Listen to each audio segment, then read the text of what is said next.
We asked students 21 questions to get to know them, their program, and their experience at Salus University. Here's what they had to say. What's your name? Abigail Possinger. Where are you from? Pennsylvania. What program are you in? The audiology program in the class of 2021. Why did you want to pursue this career? Actually, in high school, I had a real deep interest in sign language and the deaf community. So eventually that interest grew, and eventually I wanted to pursue hearing technologies to help people who are interested in them communicate. Why did you choose Salas? I loved that it was a really small community, small campus. I felt I could really focus on what I wanted to do while I was there, but you also had the freedom to go off campus and visit the city when you wanted to. So had the best of both worlds. What have you discovered about your subject area as a grad student that you wish you knew as an undergrad student? Audiology as a profession has done so much growing, and it really does have so much more room to grow. And the thing I love about it so much is that I think there's so many rooms and opportunity to explore the job market and be super involved in different organizations. I never foresaw any of that in undergrad, so I'm really happy about it now.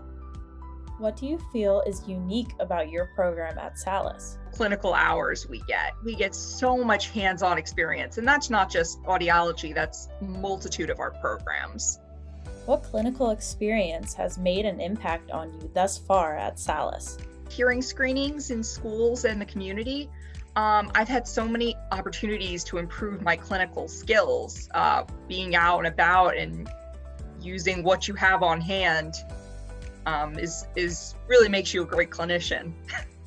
Have you had any discouraging or especially triumphant moments in the classroom or clinic?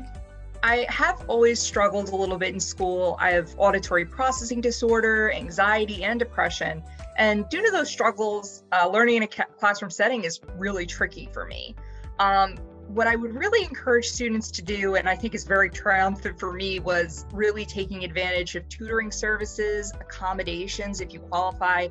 All those things are very, very good, and I didn't take advantage of them till much later. So I encourage people to use their resources. What's been your favorite class so far?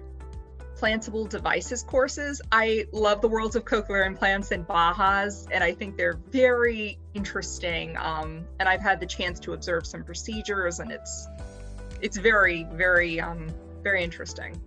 Have you had any Eureka moments in the classroom or clinic? I have those all the time. I feel like I'm constantly learning on a daily basis, and even something that seems small and insignificant can really change my whole outlook on something, a clinical skill that I'll practice in the future. So literally all the time. Are you a part of any clubs or groups on campus? I love to be involved. So I'm part of SAA. I'm also part of, I'm the secretary of my cohort, the class of 2021. I was also the president of Salas, our Sexuality and Gender Alliance on campus. What's your favorite study snack? Rainbow goldfish and Twizzlers. Them paired with coffee, that's great for learning. That's all you need. What's your study strategy? Big flashcard person. As I got older, I started using Quizlet, and Quizlet is like my best friend. And there's a lot of pre-written flashcards on there, so you don't always have to make your own, which I always encourage other classmates to look it up first to see if other people have made some efforts there before you make your own, so you can save a little time.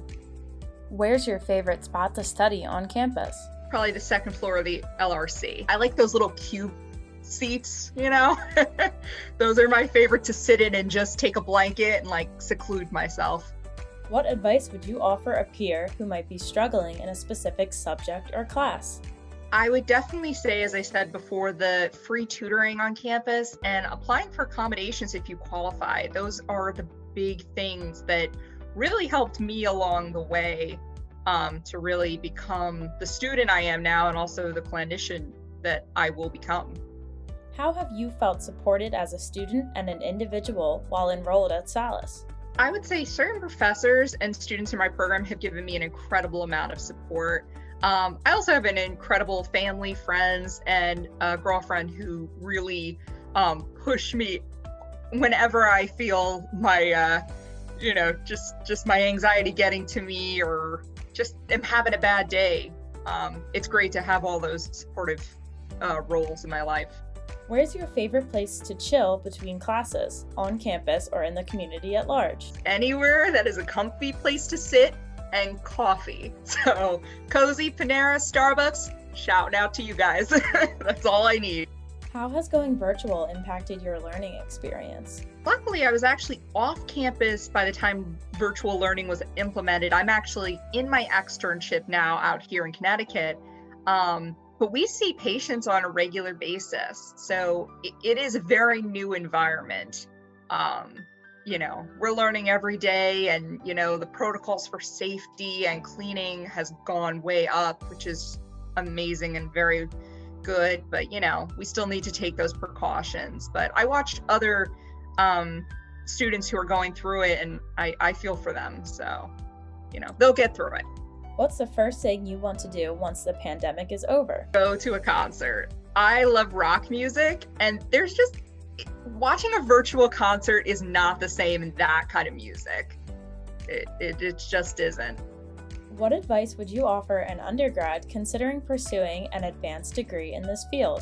I would advise them to, if they're considering Salus specifically, using the mentor-mentee program is really awesome, because I got a mentor through it, and she kind of coached me through a lot of things, and then I became a mentor and helped out my mentee. It's a great way to meet upperclassmen and kind of get advice without kind of going to the professor all the time and, taking up their time.